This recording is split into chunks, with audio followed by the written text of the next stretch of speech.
hello, my beautiful guys and dolls, and welcome to an episode of Before the Curtain. I'm your host, Abbie Campbell, and we are here to discover the passion behind the performance. Artists of all backgrounds will share their stories about what it takes to create, survive, and thrive in the competitive world of entertainment. Finding inspiration in their journeys, we aim to bring you everything that happens before the curtain. In the world of entertainment, most every show takes a curtain call. When the performers come back out on stage to acknowledge the audience's applause and take their final bow before that curtain closes, and I thought it would be fun to do one of our own. In this special segment, we are taking the most educational, inspirational, or wisdom-filled moments from our past episodes, bringing them back to the mic for a power-packed series. Here, you can get a glimpse into each guest, and if you want to dive deeper into their particular story, you can find the link to their episode in the description. So without further ado, let's give a big virtual welcome to our curtain call. But I do think that once I was that 5-year-old kid learning how to do those dance moves and emulating Michael Jackson, I was like, okay, I have something here, right? I understand music. I understand how to move to it. Not everyone does, right? But I do think everyone can learn. So, but I feel like, I was put on this earth to use that for something, right? And as time went on, I was developing it. And then all of a sudden, now I've gotten a certain level of proficiency where it's like, now you can make money from it. It's great. So it's the right people telling me, Vin, snap out of it.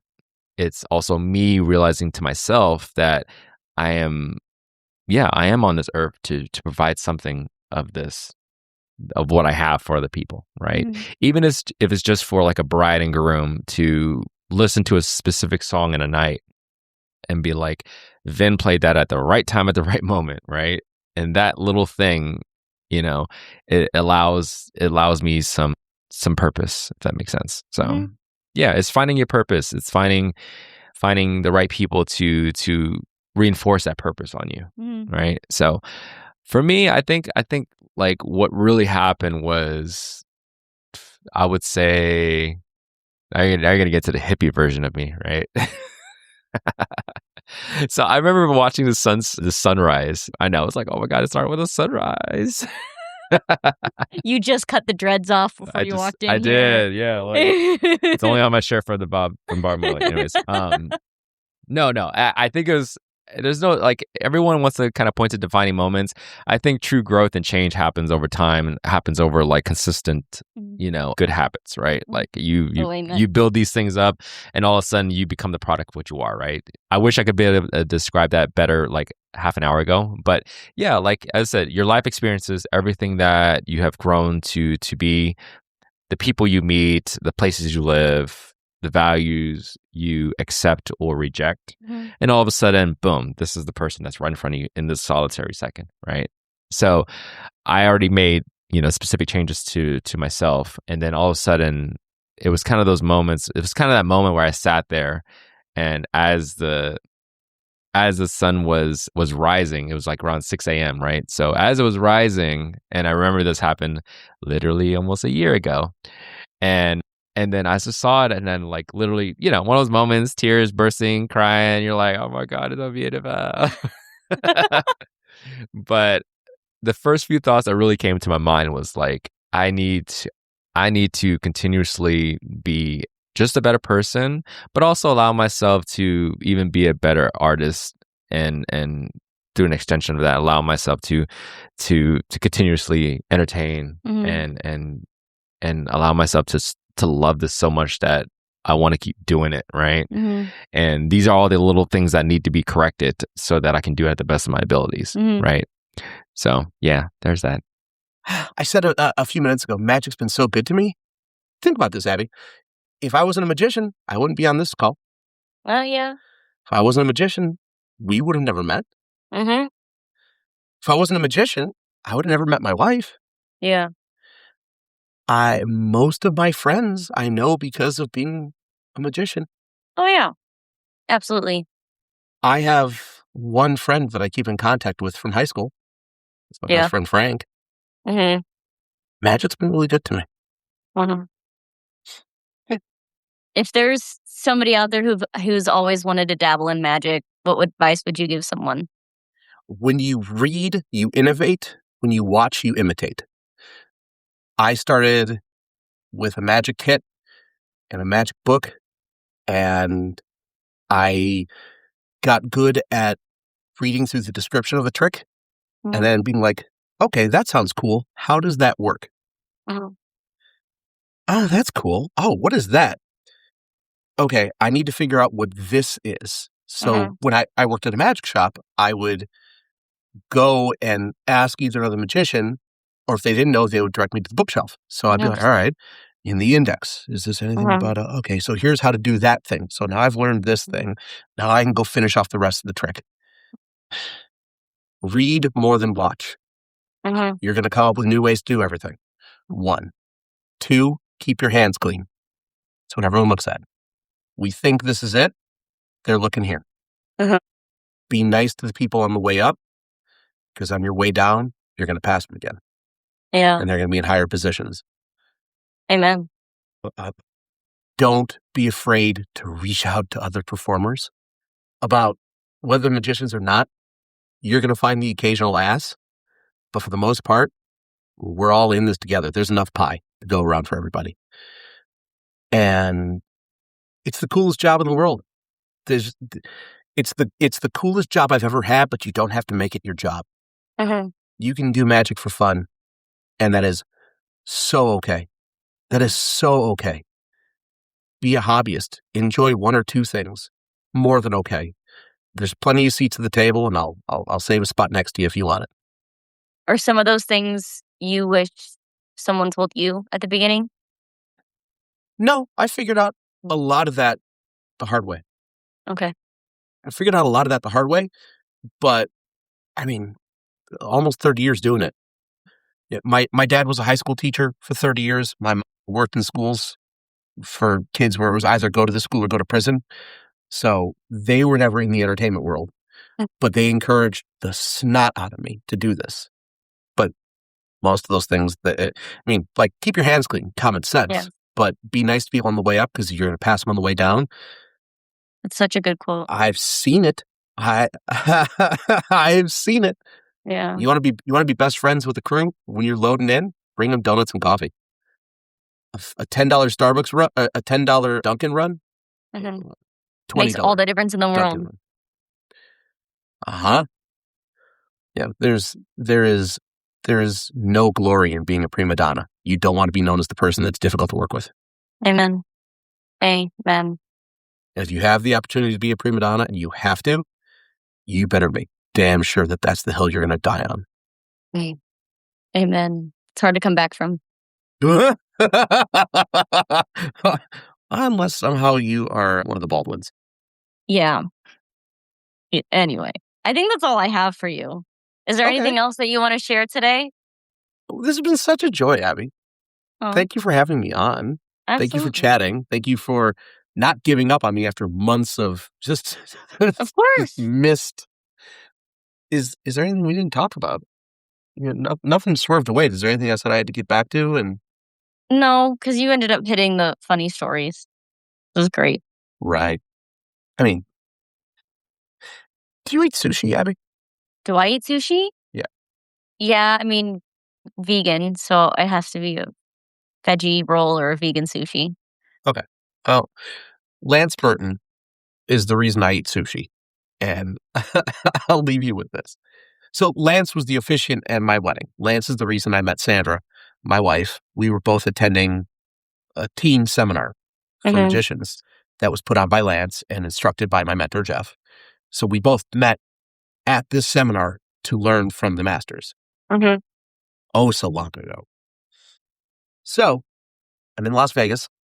I said to Lance, let's do lunch. Lance says, we're going to do sushi. I don't eat sushi.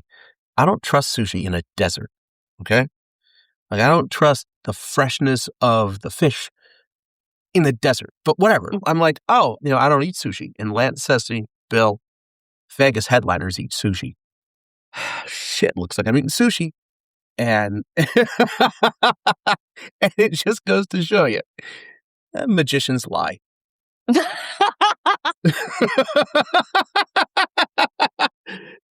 That's just goes to show you. There you go. Well, magicians lie. When you say ask about timing, do you just mean like Asking God, asking the universe, asking ourselves. Asking, the God within you, your soul, like, hey, soul, how long is this contract? Or I don't even use the word contract, but how long is this, like, your show? How long is your soul to do the show? So you have an awareness of what it is. Number one, it helps us fully engage when you know that there's a timing on something. If you know that your show is to be 6 months and then something else is coming for you, don't you feel like your approach might be, I mean, you're pretty full out, but wouldn't it change a little something? Yeah. And I learned that from David. I learned that from David. That's so funny you say that. Have you seen the show The Good Place? No. Oh my God. I think you would love that show. Okay. It's so TV show? Series? It's on Netflix. Well, actually it's leaving Netflix. I think it's going to be on Amazon Prime. Okay. But one of the two. It is The Good Place. The Good Place. It is one of the most profound TV shows I've ever watched in my entire life. Cool. The writing is insane. And on surface, it looks just like a stupid little comedy. It's not. Huh. It's so not. And like it had my boyfriend crying the other night. Like, it's so good. But that's the, not to spoil it, but that's a theme in one of the episodes is like, no, you need things to end in order to allow the experience to be as full as it can be, And we're here we're in the human experience. Yeah. And I know, because I know my soul is here to experience a variety of things in this life. Mm-hmm. And in knowing that, it's easier for me to really know the truth of me. It's easier for me to then go, oh, cool, now I want to speak, or I want to write a book, or, oh, I want to travel, or, oh, I want to, experience these things. So it's easier for me to unattach to the things that I think I'm supposed to continue to do for whatever reason. There is no reason. We get comfortable, or we, whatever, and then we're not happy. Yeah. Because our soul is like, let's go. Andale arriba. We want to experience something new, and you're here like still doing the same thing. And some people are here to do that, like a 9 to 5, and they're consistent in their structure, but some souls are not. So it's important to get to know our soul and spirit. Yeah. Absolutely. Yeah. I've always been connected to those parts of me. I think I was born, that way. Very connected to those parts in me. Old soul, wise soul. And I'm grateful I was. Yeah. Me too. People know when I'm around, we're going deep, or I'm out of here. Bottom line, I am pretty bottom line. Yeah. But it's so unapologetic. It's so authentic, and I love it. Yeah, it's who I am, So it's just I'm okay with me, which some people never experience for themselves. Yeah. And some people only experience it for a little bit. And so that's awesome. Yeah. I remember joking one day, I was teaching at a university, and I said, I know you're going to have to build your resume at some point. As dancers, we want to build our resume.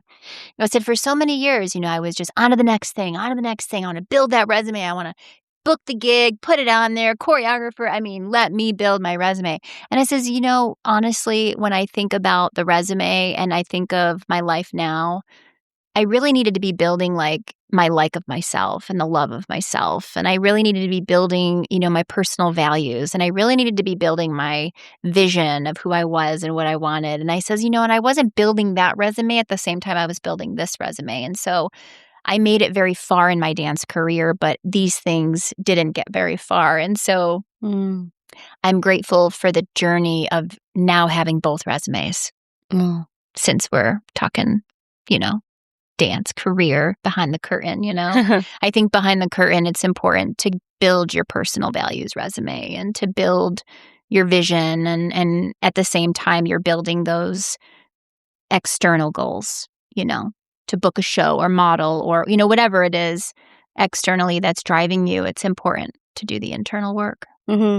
immediately. They were like, okay, your last full-time show at Mad Apple is a week from now, and then you're going to start going over to Treasure Island. Well, You're going to start doing your makeup. You're going to start doing all the things, fittings, costumes. I think I got put in the show in 3 weeks, maybe 2.5 weeks. well, Yeah, it felt quick. mm-hmm. That's for sure.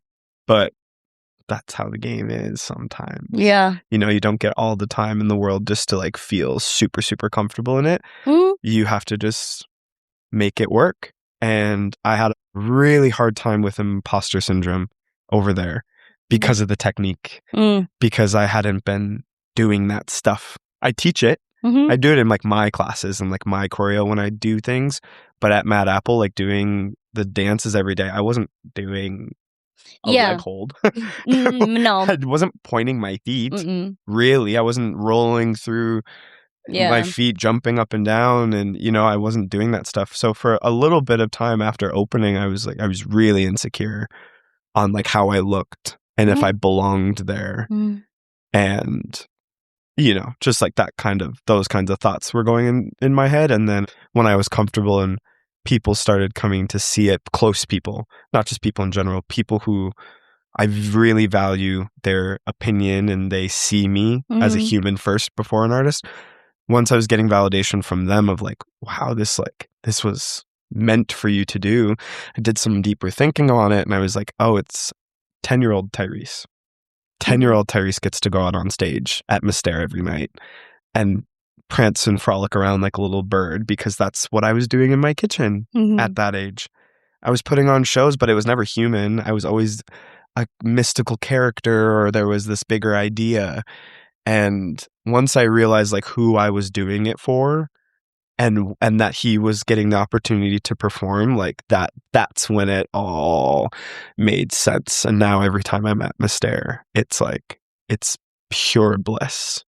Every single time. I could have a rough run of like the solo that I do or, you know, I might bobble a little bit or something. And I really don't beat myself up anymore about it because it's not about that. It's about younger me who gets to like let go and have fun, you know. Older adult me gets to do Mad Apple and like have fun and like be nasty and like to do all that kind of stuff. But young Tyrese gets to do Mystere. And that's pretty special, I think. Just took me a little bit to figure that out, but that's okay. Things take time. Do you know now that as of March, I'm 50 years in the industry? Wow. Is that crazy? You mean like this past March? Not last March. Okay. Wow. Last March. So I started at 19, turned 69 in March. Wow. Isn't that nuts? 50 years. Yeah. It's...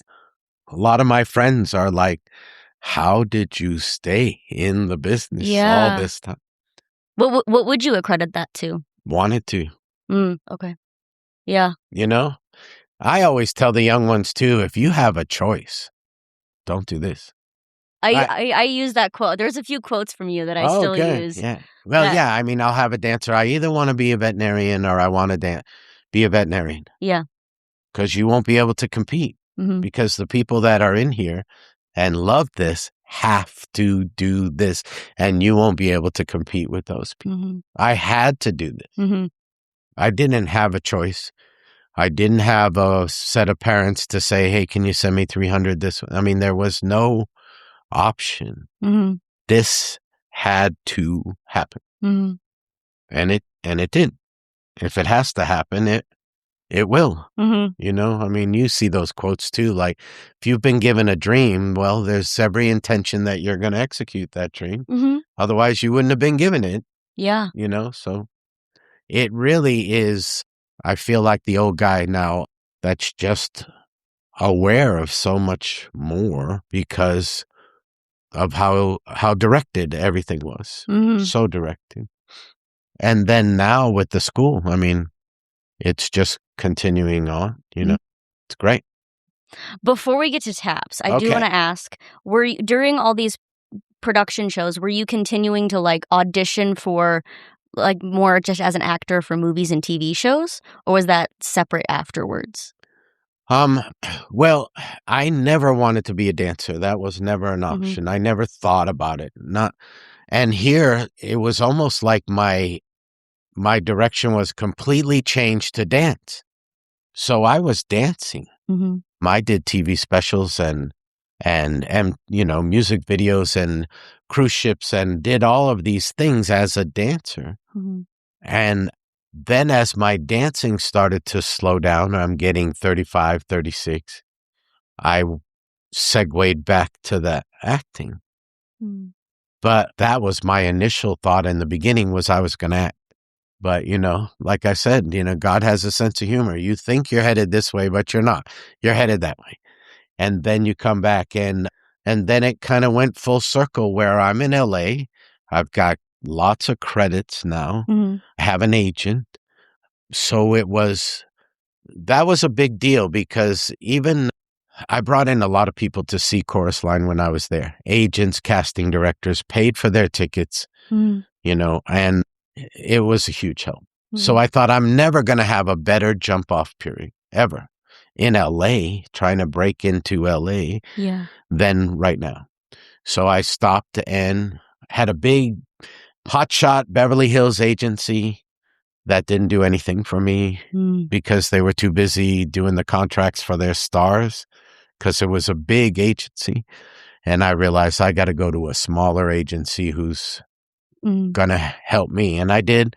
And she was brilliant, Francine Watkin. And I joke about it, like start at the A's and go to the Z's. And I had Francine Watkin, that's how long it took. But she did some things for me that I would have never done. So I'm doing featured roles. 4 lines here, a line here, a line here. I'm having a blast. I think this is the greatest. She says, we're not going to do featured roles anymore. I said, well, what do you mean? She said, if you do featured roles, they'll think of you as a featured actor. We're only going to do co-star. Okay. A month, nothing. 6 weeks, nothing, All of a sudden, I start getting auditions for co-star.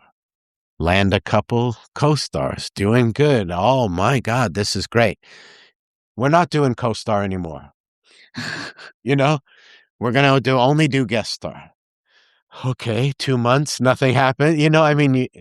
She was so right.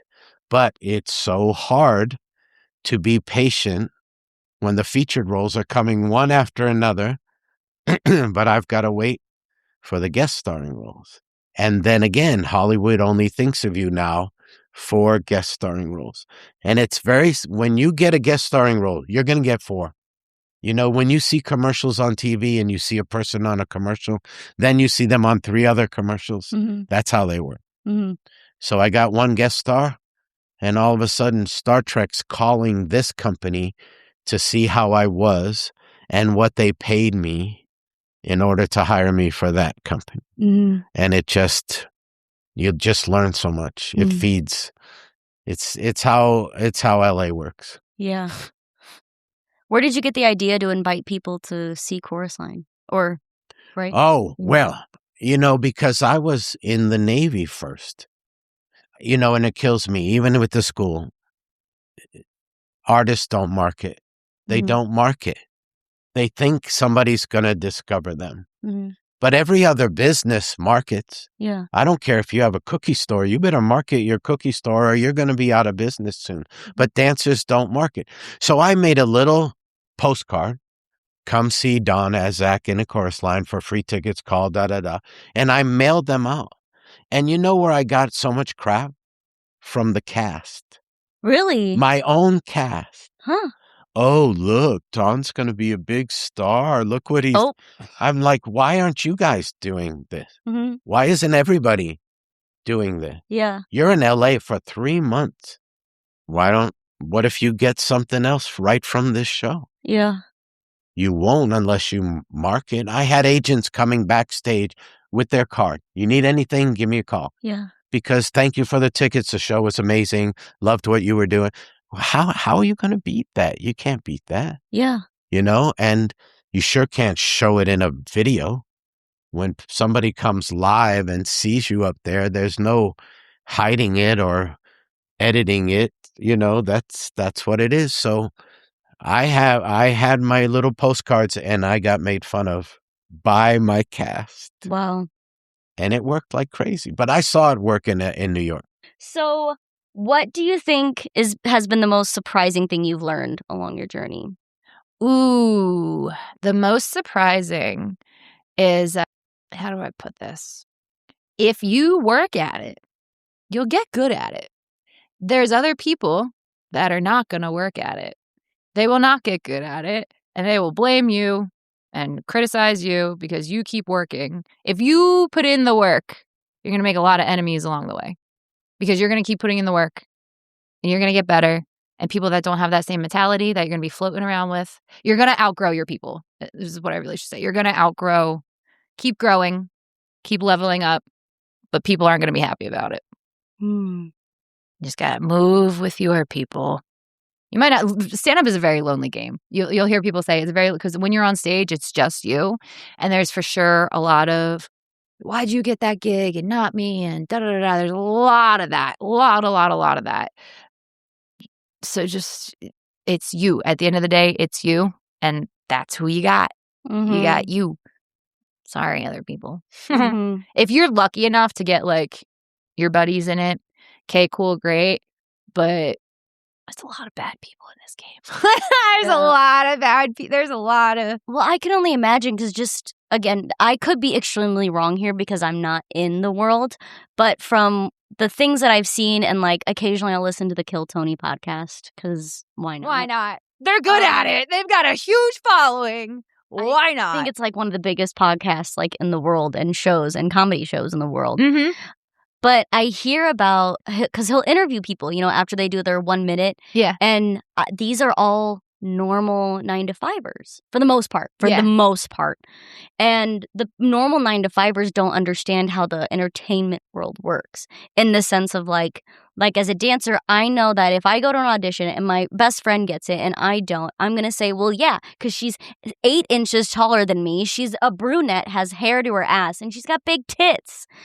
I'm not that. Right. Everything I just said, I'm opposite. I'm short. I have no hair. I will be cast as Tinkerbell. Right. Literally. So, like, I'm sitting there going, well, obviously, that's the look they're going for. So Right. I don't take it personally because I know how the world works. And I'm assuming, again, could be wrong, that comedy, again, works somewhat the same of like, oh, we love your comedy, but our audience or our venue is much more geared towards XYZ. this person, you know? So it's nothing against you. It's the fact that they just have the look or the vibe or the material that suits our crowd. Whereas I would assume that normal 9-to-5ers don't understand that. No, that's definitely a learning thing. And that's what, so early on in my start, I actually started with modeling when I was like 13 and I was in Philly and I would go up to like New York City and stuff. So that aspect of going to the gig and not getting it and then seeing who does get it and that rejection and everything, I got that out of the way early. So a lot of people that start stand up, again, it being lonely and it being your material and like a lot of times about you, a lot of people take it very personally. A lot of people take your success very personally. And it's just that's not what it's about. I mean, maybe it is. Maybe you do suck, okay? Maybe take notes. Maybe you suck as a person. Get better as a person. We'll see what happens. But yeah, no, there's a lot of crummy people in the game, and you have to learn how to trust your intuition as well. There's a lot of people who are going to want to take advantage of whatever it is that you have to offer that they could take advantage of. A lot of not getting paid, a lot of stuff like that. They just have to be on the lookout for it. And at the end of the day, it's you and a microphone. And it's what you're trying to do as a job, right? So a lot of people do it for funsies. Okay, cool. But no, this is a career for me. Let's go. Again, just very blessed that I have the ability and the knowledge from my great mentors and training. And I feel passing it and paying it forward is what I've been doing. And now to see how these students that are so successful in doing such great work in what their fields are, I feel very, very proud. I feel like the matriarch of Las Vegas in the field of what I do, and I'm very blessed. I feel very blessed to still be doing it and do it until I can't. I don't know. I mean, I know I found the love of travel this summer. I went to London. My nephew got married in Holland, So I was in Holland and then Greece and then, just traveling. And I love them. I want to go back. I love Europe to travel in. Mm-hmm. Just it's sensational. And, I love the food. I love the culture. I love the weather. Yeah, it was really, really nice. So I definitely want to do more of that. But again, this is my home and, I'm here to help in any way I can for those that need it. I can only imagine how you've sat here and told me about all the amazing people you've learned from. Yeah. I can only imagine what people who've learned from you would say. Well, it's just so lovely. You get these notes and messages. I have hundreds and hundreds of cards that I keep because I think somebody's taken the time to tell me how they thought and the things that I've done to them. And they still, texts. I do save them. I do save them all because you're all human and we all have bad days and we all think that we're not good enough and we suck. And so when you have that come across your phone or somebody hands you a note and just thanks you for being you and to have done what you've done, it's very rewarding and I've never and will never do it just to get that, to get that out of it. I do it because I want to do it. My heart tells me, it's just because I love to see how I can see how people can change. I see potential in everybody, not just as I say, as a dancer, as an athlete, just as people, and I see growth and I love that. I love to see the change. I love to see with TAPS, Ballet Mistress of TAPS now going into 4 years. And that program is, as you know, is incredible. And I thank Don, Mirault and Julie every day for giving me that opportunity in working with these great kids that come to us for 6 months and train. And I get to teach them ballet every day. And are they the ballet dancers, they don't want to be doing it and they're scared. Most of them coming and going, oh, well, I have day. But at the end of the day, they have learned so much. And they have changed considerably in so many different ways, and especially their bodies. I have seen such change. Oh, I completely changed, right? And as a dancer through TAPS, but also specifically ballet. Yes. I loved ballet before TAPS, but I think I really truly found good to learn. I love with even more appreciation and love for ballet. But that is so wonderful, being in that, as it is not like a ballet company and dancers that you'll never don't turn them into ballet. Ballet. I had no intentions of doing that, but even to the uniform, will you get them to wear pink tights and the guys to wear the ballet uniform? And the first year, well, they weren't having it. The boys weren't having it. And the second year, I was like, well, and they do now. The boys wear the appropriate attire and they look and feel the part. And that's the thing. When you're in any of the classes, you want to look and feel the part because then you'll, be able to perform better. That's the whole idea about that. So, there's such growth there and there's some great talent and yeah, it's really great. And I love it. And I'm blessed because I get to do what I love to do every day in an amazing environment. And that's what makes me happy. That's what makes me happy. And just to see them, make a subtle changes. And then they turn around and they go, oh my gosh, I couldn't do that a month ago. I couldn't do that a week ago. And to see them excel and see the excitement and see the fear. Because you were in that situation and the nervousness of, oh my God. And then they let go and then they become the person that they want to become. And then Helene comes in and does the makeover and then they become this incredible, different, person, visually, not only from the inside out. So I feel very, very blessed. I feel thankful that I'm there and I go in there every day because that fills my heart. Because you've only been in Vegas really since 2022, but it sounds like you've had so many experiences coming to Vegas. Why? Why do you feel this is on your heart to do for the Vegas community? Oh, yeah, good question. I feel like I'm abandoning people if I move back to LA because I've considered it. I've considered moving to LA or altogether just leaving the country and going to Europe because Europe if you're a part of the European Union, they will commission you to create your own dances and art for no qualms. You don't have to give back to society, which is still a good thing. But here, a nonprofit, they're like, well, what are you doing? What's your thing? And so sometimes you have to write this narrative into your show that actually doesn't make sense with your original vision. So I really thought about like moving to Europe. Yeah, because like no one's forcing you to do this. Right. No one's forcing me to be here. A lot of people are like, girl, just move back to LA. Like, it's dry here too, but at least when you do get the jobs, it's more money. And I'm like, I can't leave. And everyone's like, why? I'm like, the people work so hard here. The communities are so beautiful. The dance community is so supportive. Part of it's we have no traffic. So it's, well, people here think we do, but we don't compared to like Houston and Philly and New York and LA.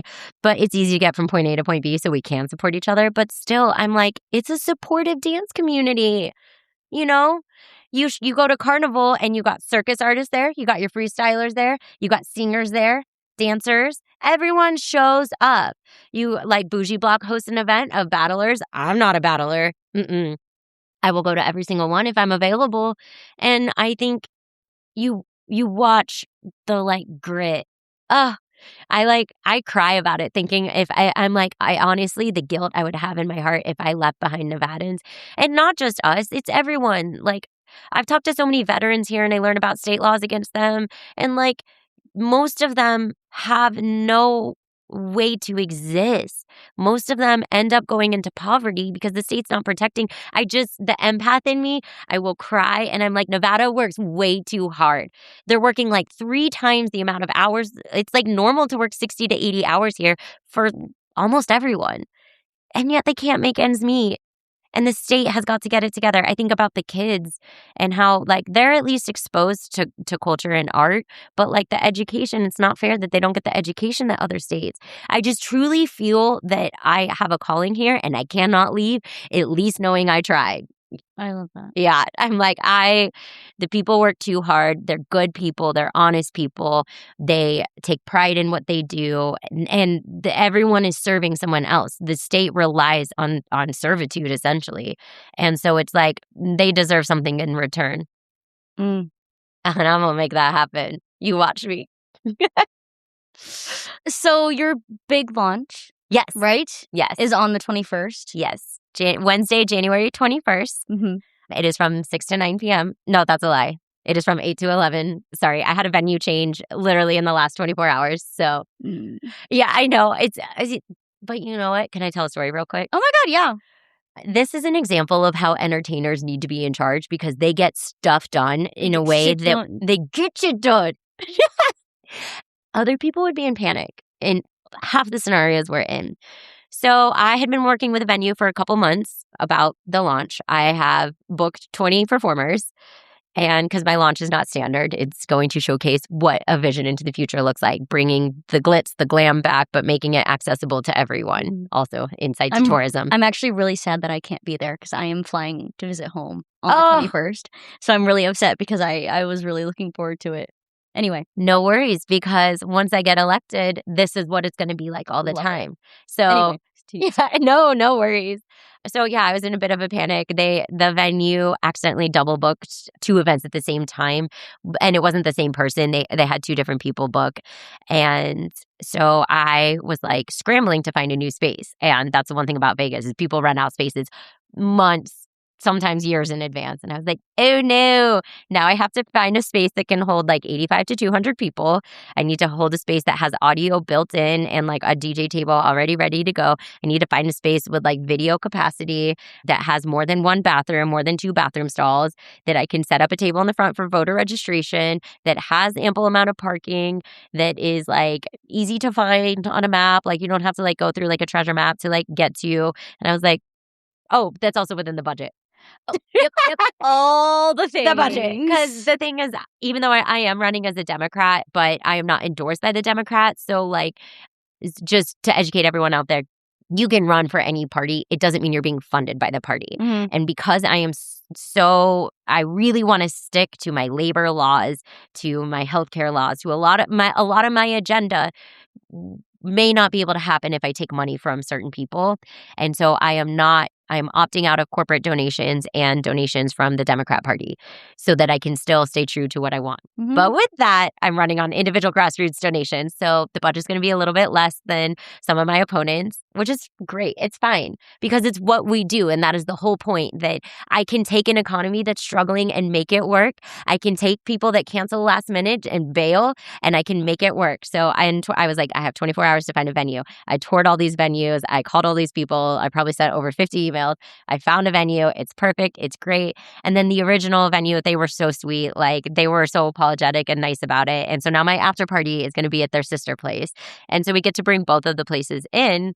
But yeah, so it's at the Uncommons. It's general. I keep calling it General Assembly because the word assembly is glued to my mind, but it's general admissions. Which I think is kind of cool because general admission, it's like a ticket sale, and this is like a ticket to the future of Nevada.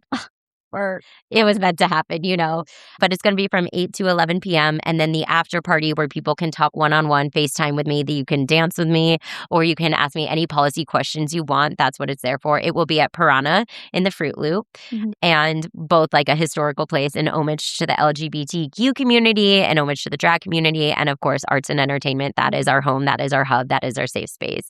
But yeah, we'll have performers there. We have like mariachi singers, rappers, live painters, burlesque, drag, contortion, spoken word, freestylers, crumpers. A lot of performers will be there. And then I will give my speeches. It won't be like this. My speeches are going to be like 60 seconds because you already heard it. You'll get to ask me questions one-on-one. But the point of this campaign launch is to showcase what Nevada is missing, right? People think, okay, well, it's an entertainment city. Las Vegas is the entertainment city and capital of the world, but they kind of turn their back on entertainers. And they're not really offering the entertainment they could be because they don't know. They're not creative producers. They're not choreographers. They're not creative directors.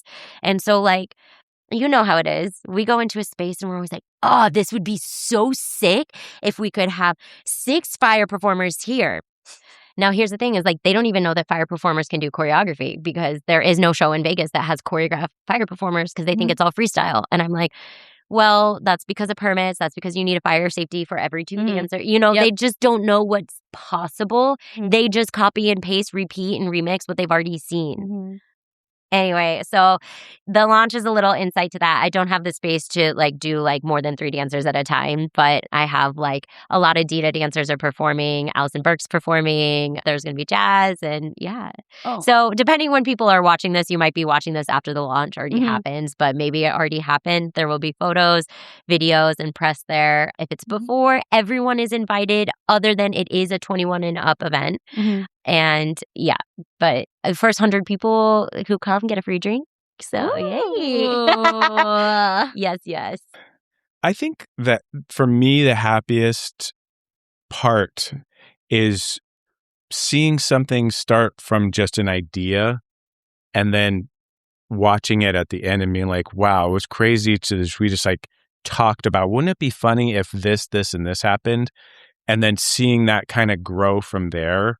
That is, for me, the most artistic fulfilling thing is kind of guiding it from just a little seed, a kernel of artistic inspiration into something that's on the screen and people are watching and laughing at.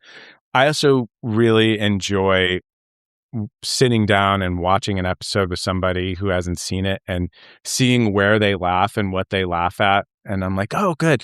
Because I've seen every single frame of this a gazillion times. So to me, I know all the jokes and I know what's going to happen. So it's almost like that uncertainty of oh, are they going to laugh at this? Because to me, I've seen it so many times, I'm not laughing at it anymore. We certainly laugh when we first watch it and we're first editing it together and we think this or that's going to be funny. But I think that's very rewarding too, is sitting down and watching it with somebody and having them enjoy it. So yeah, it's fun, man. I mean, creating art is the most rewarding thing for me personally. And I think a lot of people, just being artistic and making something out of nothing is very rewarding. And I'm so grateful and happy and feel so lucky that I've been able to do that for my entire life. And yeah, I think a lot of it has to come up with luck, like just being in the right situation, but also the willingness to just be like, F it, I'm doing it, and see what happens, and have the courage to not care what other people think, but then also problem solve and try to find the best way to do something and figure out ways to make magic happen. It's not easy. Indie film is a really, really hard art form to do because there's so many components and so many things have to go right for you even to finish a film, whether it's good or bad. And to be able to at least put out a film that people enjoy is very, very rewarding. And I think, most people have artistic endeavors. And I would say, like, even if it never goes anywhere, like, it's just going to make you so much more happy if you do something artistic for yourself, whether it's painting or you write a poem or you go take a dance class or anything. Like, I feel like that really does help you and your mental health. And I think, I'm just giving people a PSA now, but if you want to listen to me, go do art. I completely agree. It takes a lot of courage, but I think if you're doing it for that fulfillment reason, even if it is just for yourself, that's so worth it and priceless as well. Like, even like I'll use the podcast as an example. When at first I was like, oh, I can make money from this, and then as soon as I started putting that pressure on myself, I started hating it.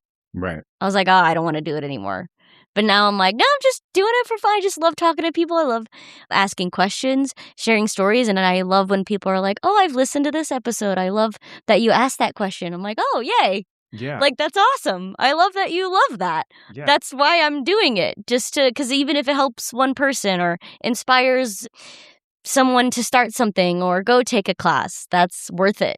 Yeah. I'm not sitting here like I need sponsors or I need to make money from this. This is just, for me, it's fun, and I hope that it helps somebody. Yeah. That's all I care about. The rest is irrelevant to me. If it happens, great. Not going to turn it down. But if it doesn't, what did I lose? Yeah, I think it's a good outlet for you, and it helps, you're an MC, helps keep your skills sharp, interviewing people, talking on mic, all of that stuff. It's just it's another art form, and you never know. Sometimes people will work in their art form for 20 years and then boom, it's like they're discovered and like, oh my gosh, we discovered this new artist. And then you go and look at it and no, that person has been working in this art form for like 15, 20 years already. And they're hardened veterans. Just no one's ever heard of them. And so you never know. And as long as it's an enjoyable thing for you to do, I'd say like, just keep doing it.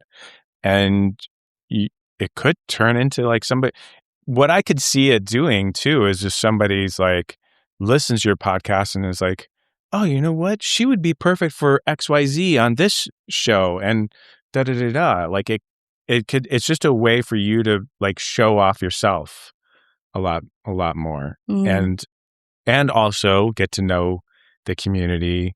It's a great way for you to introduce yourself to other artists in the community who, I always want to hire you now. Like I've definitely like submitted you a few times for a few like commercial projects and whatnot. So like, I think that it's a good thing, whether you ever make a single penny from it, like it's a worthwhile. If I'm in rehearsals for a show that has a heavy dance, I video everything when I'm taught it. I video and I say either to the choreographer or the assistant choreographer or someone else in the room, can you please do the routine for me? I'll pick it up as well as I can, but I promise you by tomorrow I'll be fine. Mm-hmm. So I go home, I take the video, I show it to my wife once. She learns it like that because she's got your dancer brains that you have that can just go, oh, that's that and that. And then we spend the night learning it. Mm-hmm. Then I go back to work the next day and implement it. And I've had to do that for a long, long time. And I just take it as part of the job now. Mm-hmm. I figure to myself, it's not their problem and it's not going to be on their time that this is fixed. It's on my time. And it's the same way I suggest this for my students at the school. You know, if you're not a strong singer or you haven't done a lot of harmony work before, they're going to teach you that harmony once or twice on a Monday. If you don't have your dictaphone ready and record that music and go home and learn it yourself and practice it, when you get back to that song in 3 days' time and you're the one who doesn't know their harmony, the musical director's going to lose it. And I say to them, just all you need to do is record it and know what the process is, get a clean recording of it in the rehearsal room. That's your time now. You didn't learn to do that as a kid, and I didn't learn to do what you can do as a kid. So we have to make the time to do it outside of that time. And that's been a really valuable thing. And again, it comes back to, like I was saying before, it's all about work ethic. If you have a strong work ethic and you really, I know that two things that really strike me when it comes to my work ethic is, one, I don't want to disappoint or let down the people who have given me an opportunity to be in such a wonderful show, to be a part of such an exclusive industry. And two, I don't want to take money off people who have paid to bring their kids to the theatre and I'm going to half-ass it and not do the job properly. And that brings me to another point of, you know, having a work ethic before and also on stage. You know, I see people sometimes in shows maybe half-assing it a little bit, and I'll be watching a show and I'll just be like, why is that person up there? There's all these people putting in so much effort and they're sweating, and there's always one or two people in some shows. You go, you're just coasting today. You might not be in the mood for it, but this guy here has worked for a month to bring his kids to go see this show. And if I look out into that audience when I'm performing, I look at all these families and these little kids and I go, man, that's a lot of money for these people and for anyone. And some people that can't afford it and just want to give their kids that beautiful experience, I can't let them down. I don't have it in me. I've got to go out there and if I'm not, and the people around me after a show aren't dripping with sweat and ready to keel over, I kind of feel a bit embarrassed. I'm kind of like, you should be really exhausted by now. Even if you're just standing there singing, the amount of emotional energy you're putting into it, physically and emotionally, you should be spent, right? I come off stage and most times I want to feel like I'm just like, and half an hour later, you're at the bar having a drink anyway, so let's just get on with it. But, you know, I see people, and I've never understood it as, why do you say you want to do this so much and then you get the opportunity and you don't apply yourself to it properly? And I see it all the time, you know, and it's frustrating. And you see it too. You're in the industry. You see people who coast and you go, what are you coasting for? Go coast in the bank. Go coast in the coffee shop. Right. But this is an exclusive and a place that you should feel honored to be in. You know, you're amongst people who have spent their life dedicated to their art and to their form and are really passionate about it. If you're not, then go do something else. Please give the opportunity to someone who really wants to be there. You know, I took an audition mock class sometime last year, and the lady who was in charge of it made a very big switch, which also very much aligns with what you're saying, is that, like, I feel like most of the times people are saying, you know, you should be grateful to be here because other people want this spot, which is, yes, that's valid, but that shouldn't be the reason you're giving it your all. I think with people, obviously I can't say this for everybody, but I feel like people who sometimes aren't putting in 110% of their effort, I think they get too caught up in what this is doing for me and not what am I doing for everybody sitting out there. Absolutely. Because that's why we have entertainment.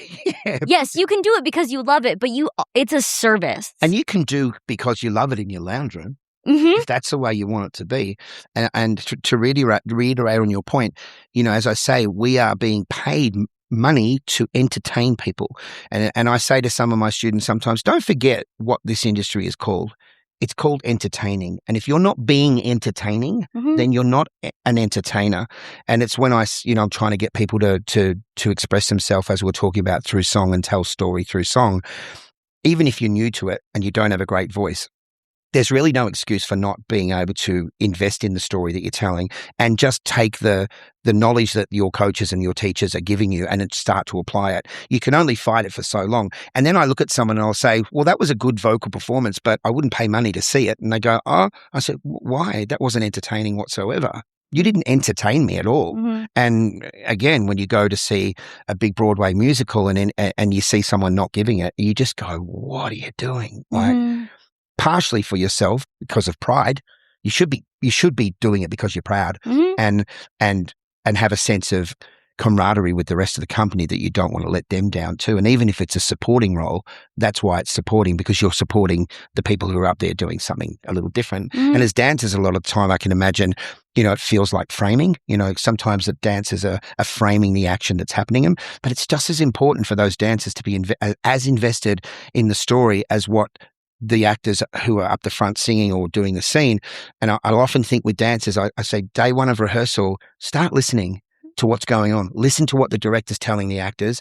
Listen at the table reading, because you need to know the story as well as I do. As a dancer, it's so important for you to go, I know why this scene happens. I've been in shows before. I'll say to someone in the show, I love this scene. Oh, I've never watched it. I say, what? Even in rehearsals? No, I just kind of would, tune out while they were doing that bit. And I said, so how do you know when you're dancing in the next number what the backstory was, because you don't know the story? Oh, I just do the steps and, kind of smile. And I'm like, you're not doing it right. You've got to invest in the story yourselves. And once everyone's on the same page, we're all at the end of the day painting the same picture, right? So whether you're in the foreground of that picture or the background, it's all as important as each other. Yeah, a puzzle isn't complete without the corner piece. Yeah, exactly. We're brilliant. Oh, yeah, obviously.